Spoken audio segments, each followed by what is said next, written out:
ମୁଁ ସୁଶ୍ରୀ ପାତ୍ର जिला प्रतिनिधि अनुगुल। दिल्ली मुख्यमंत्री अरविंद केजरीवाल को ईडी द्वारा गिरफ हेबा परे देशव्यापी आम आदमी पार्टी कार्यकर्ता माने सक्रिय होई उठिछन्ति। आम आदमी पार्टी कहवा अनुसार पी शरद चंद्र रेड्डी नामक एक मद बेपारी दिल्ली रे मद ठिका पाइबा पई 100 कोटी टंका लांच देवा आधार रे गिरफ करा जायछि, किंतु ताहा जनतंत्र विरोधी बोली आम आदमी पार्टी कार्यकर्ता माने एक प्रेस सम्मेलन माध्यम रे जणाइछन्ति। से संपर्क रे आम आदमी पार्टी अनुगुल जिलार कार्यकर्ता माने कोन कहउछन्ति आसंतु सुनिबा। आपनका परिचय? रंजित कुमार महापात्र, तालचेर विधानसभा मंडल सभापति। आज आपन जो प्रेस मीट डाकी छन्ति आपनका मुख्य उद्देश्य कोन रखा जायछि? देखंतु गत 21 तारिख मध्य राति रे जोपरी भाव एक लोकप्रिय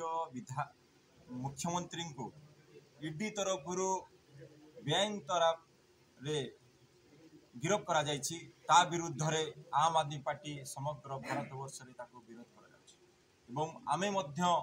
अनुगुल जिला तरफ मध्य विरोध करूछु। जोपरी भाव रे कोनोसी तथ्य न थाई एक लोकप्रिय मुख्यमंत्री को गिरफ करा जायछि,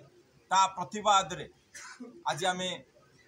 दाबी करूछु ए जो बीजेपी दल अछि अगणतांत्रिक उपाय रे ईडी प्रयोग करी निर्वाचन समय रे तांको गिरफ करिछि, ता विरुद्ध रे आम आदमी पार्टी समग्र भारत वर्ष रे आज दाबी उपस्थापन करुछि एवं इलेक्शन कमिश्नर को मध्य आमे जणाउछु जे गोटे मिथ्या आधार रे किपरि जणे लोकप्रिय एवं शासन रे थिबा मुख्यमंत्री को आपण गिरफ कले, ता विरुद्ध रे आमे दाबी उपस्थापन करुछु। सेथि पई आज आमे प्रेस कॉन्फ्रेंस मध्य करिछु। सरकार सम्मेलन डाकी छथि ता बाबत टिक समय को दिल्ली मुख्यमंत्री तथा आम आदमी पार्टी रो अध्यक्ष अरविंद केजरीवाल जो भली भाव एक भूल एवं एक बेआईन भाव जमती अरेस्ट करा गला 21 तारिख दिन राति रे ईडी द्वारा अरेस्ट करा गला एवं अरेस्ट होवा परे इलेक्ट्रल बॉन्ड रो जो खुलासा हैला एवं इलेक्ट्रल बॉन्ड रो जो सांघातिक खबर सब आसिला जे जीए अरविंद केजरीवाल का ना रे जीए साक्षी हेची से निजे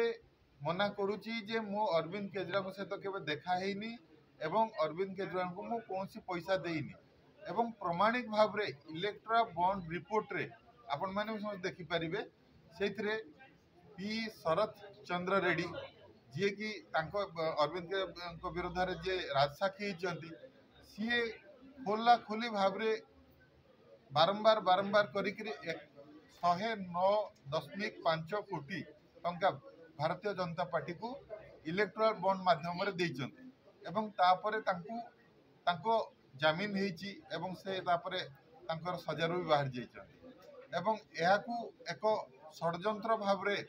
एवं तांको राजसाक्षी करी एक षडयंत्र भाव रे अरविंद केजरीवाल को विरुद्ध रे एक अरेस्ट कराइछि एवं इलेक्शन अछि लोक मान को भविष्य विषय रे ए समय चिंता करिया बदल रे एभला एक हीनमान्यतार काम लगी एवं एक अगणतांत्रिक काम लगी आमे भारतीय जनता पार्टी को एवं नरेंद्र मोदी तथा तांकर प्ररोचना चलुवा ईडी तांको आमे दोषारोप करुचु जे सेमानकर सामूहिक एवं संगठित क्राइम मैटर सेमाने गोटे अपराध करिसेंती जे कोनोसी लोक